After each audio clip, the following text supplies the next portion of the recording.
Hello, geographers. We're going to continue discussing Israel and Palestine. Yesterday, we talked about the creation of Israel, where after World War II, the United Nations basically starts breaking stuff up, and France and Great Britain, that had the territories there, and the former Ottoman Empire, they all kind of agree that they're going to create not one, but two countries out of the Palestinian region. The Jews who had been moving there over the last 50, 60, 70 years as part of the Zionist movement, they were going to, they're coming home where their ancestors had lived thousands of years ago. They're coming home and they're going to get a country. And then the Palestinian Arabs, their ancestors had been living there for 2,000 years, they're going to they're going to also get a country. Well, the Palestinians don't agree. They're saying, wait a second, you're going to be taking land where Arabs have lived for 2,000 years and giving it to Jews, and they didn't like that. And so there's a war. Other Arab countries get involved, and Israel wins and is created. The Palestinians become refugees in other places. So we're going to talk about a few more conflicts and continue talking about that. In 1956, basically Egypt closes off an area of the Suez Canal.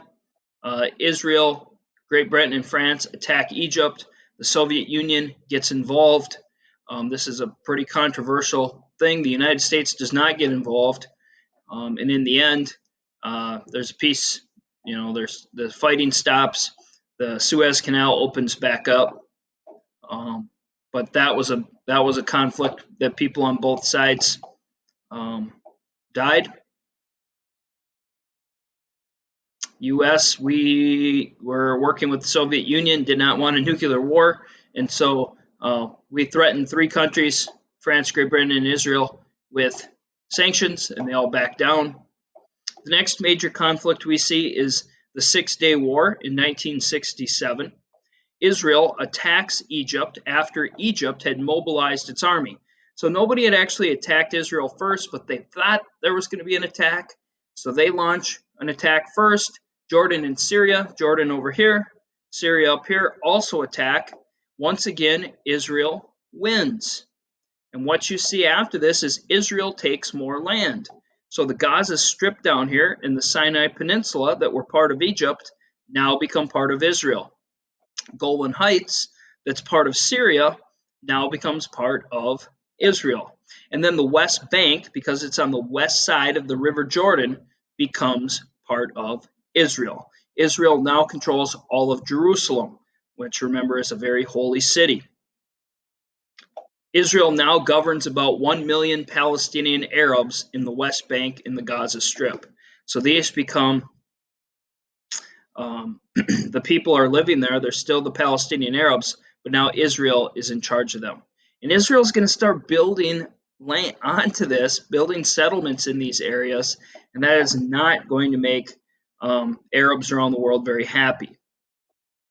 Now, what about the Palestinian Arabs that didn't leave their home? They always kept living here in Israel. What happens to these people? They become Israeli citizens. So there are Palestinian Arabs who, on their passport, it says they're a citizen of Israel. They didn't immigrate there. They've just always been there. There are about 1.6 million Arab Israeli citizens. They make up about 20% of Israel's population. In Israel, we'll see this later, but their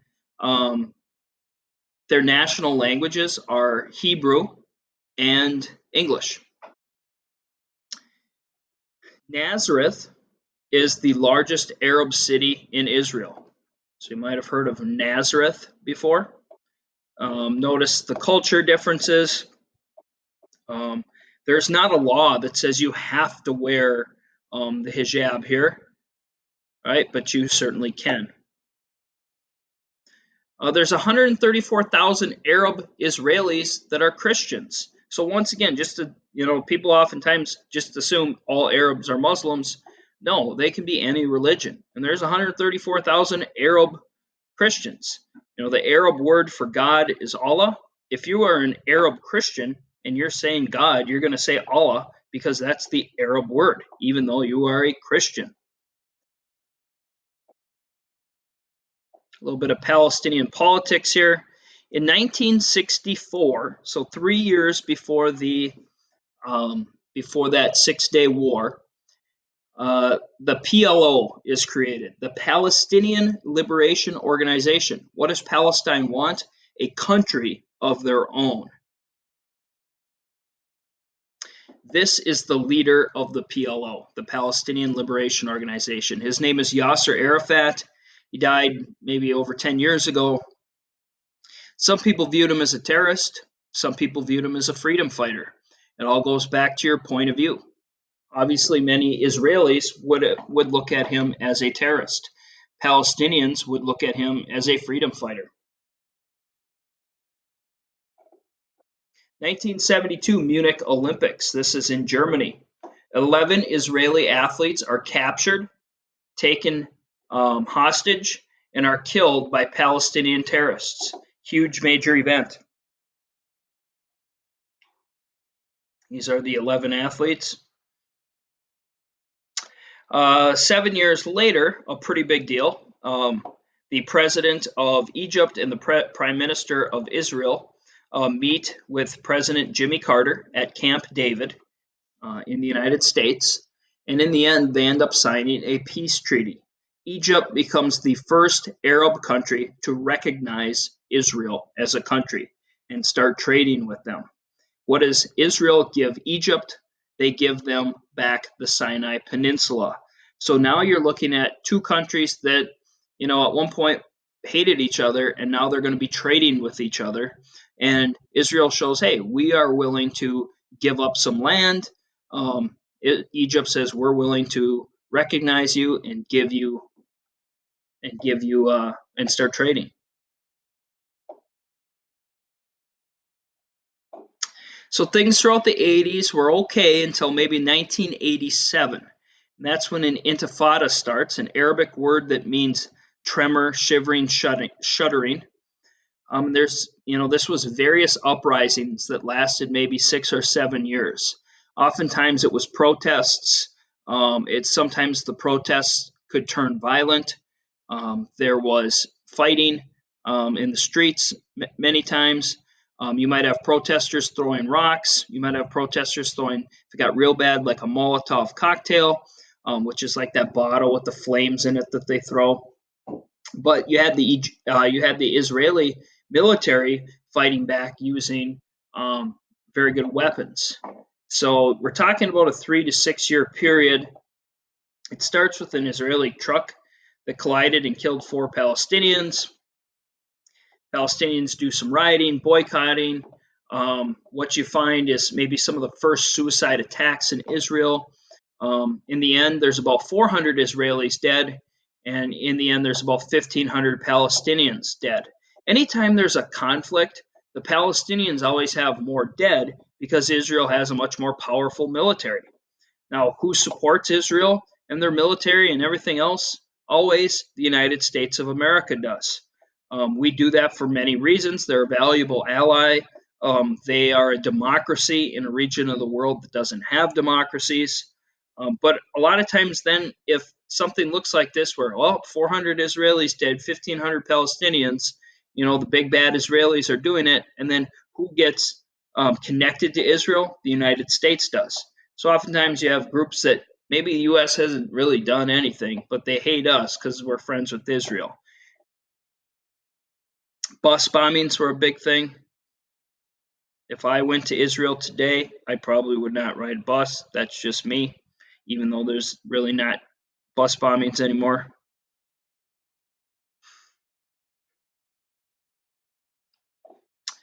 We see a little peace brokerage here, 1993, the Oslo Accords. Now you have Bill Clinton brokering it, Yasser Arafat, leader of the PLO, Prime Minister of Israel. They are going to win Nobel Peace Prizes for this. And it looks like you're going to see more peace going on here. Jordan, we'll see in another slide, is going to become the second Arab country to recognize Israel. And now they create the Palestinian Authority, the PA. And the PA is going to govern both the West Bank and the Gaza Strip. This is the first step towards Palestine becoming their own country and completely controlling everything going on here. They named Yasser Arafat the first leader, the first prime minister, or whatever they called him, president or something of the Palestinian Authority. And so, if you were going to bet back in 1993 that if Palestine was going to become a country or not, you would have bet yes, they are going to become a country because it looked like that. 1994, Jordan signs a peace treaty with Israel. Things are moving in the right direction. And then in 2000, the second Intifada breaks out. People just weren't happy. Palestine wasn't a country yet. It kind of starts with a little protest, and the Israeli soldiers open up fire on the protest. The protesters might have been throwing rocks and some other things. Either way, basically they get shot at. Leads to suicide bombers on the Palestinian side. Israel cracks down in the occupied territories. They stop letting them govern everything. In the end, 3,000 Palestinians are dead and 1,000 Israelis are dead. And this is when Israel starts to build walls, where basically if you're going to go from one side to the other, you're going to have to be able to have a good reason for going there. That'll cut down on the suicide bombers and things like that. And this is going to lead to the rise of Hamas. Hamas is a terrorist group. Hamas, though, also starts to support people that are politicians. And now we see a terrorist group that is also a political group. And Hamas starts winning elections. That would be like all of a sudden, what if in Canada, Al Qaeda started winning elections? Would we like what's going on in Canada at that point? Absolutely not. And so Israel hated what was going on in the Gaza Strip when Hamas is winning elections. So what we find in the Gaza Strip is Hamas is in control now, where over in the West Bank, the Palestinian Authority, which is much more moderate, is in charge. Since 2007, Israel has launched 3 wars against Hamas in the Strip. After Hamas won elections in that year, Israel imposed an airtight blockade. Civilians in Gaza have borne the brunt of the fighting. And you look at like the election, the Fatah, F-A-T-A-H, is the political party that's the Palestinian Authority.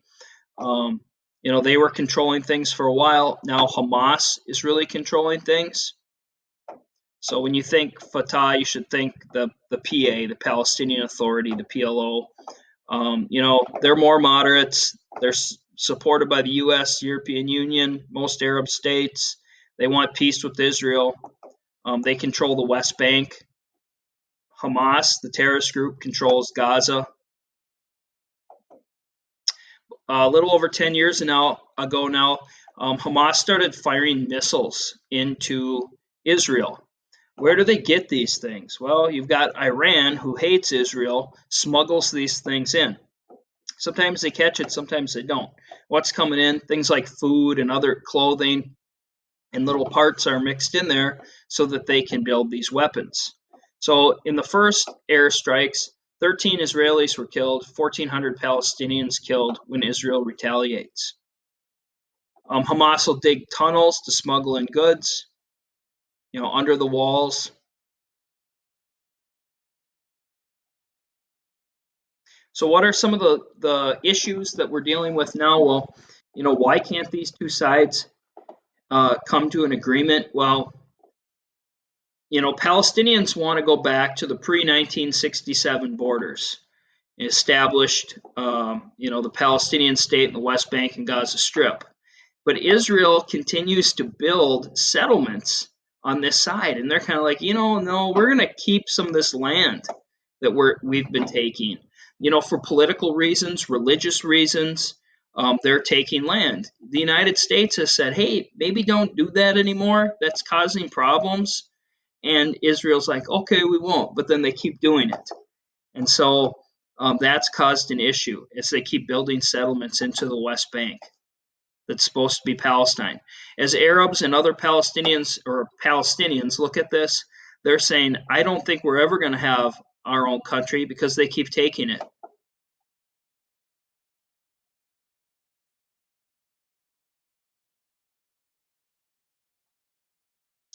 What about all the Palestinian refugees who left, either back during the wars in the 40s, 50s, and 60s, the ones that fled? Maybe they're the children of those people that fled or grandchildren. But all these people want to go home. They're saying, hey, we still, our homes were left behind. The land that for thousands of years our ancestors lived on is still there. We want to come home. And Israel says, no. Because of all millions of these Palestinian refugees come home, 4 million of them, that's going to make the population of Israel almost more Arab than Israeli. And so they don't want to see that happen. And that's an issue. Those refugees want to come home. And then the number three unresolved issue, what do you do with Jerusalem? Israel wants to make all of Jerusalem its capital. It says it's its capital. Palestine says no, East Jerusalem is going to be the capital of our state. So there's that fight over Jerusalem, what to do with it. Building the West Bank wall. When you build these walls, Israel claims attacks on the West Bank have dropped 90%. The Israeli Supreme Court says it's perfectly legal. The Palestinians are like, hey, this is cutting through our land. I can't walk from one part of our country to the other part of our country, or supposed to be our country. It makes it difficult. A short drive to work, that should be maybe 10 minutes, now takes an hour. Farmers are separated from their land in some cases. And so that's an issue. There was a vote whether Israel should tear down the wall. It passed in the United Nations 150 to 6. The United States, Israel, and Australia voted against it. They were part of the 6. Canada abstained.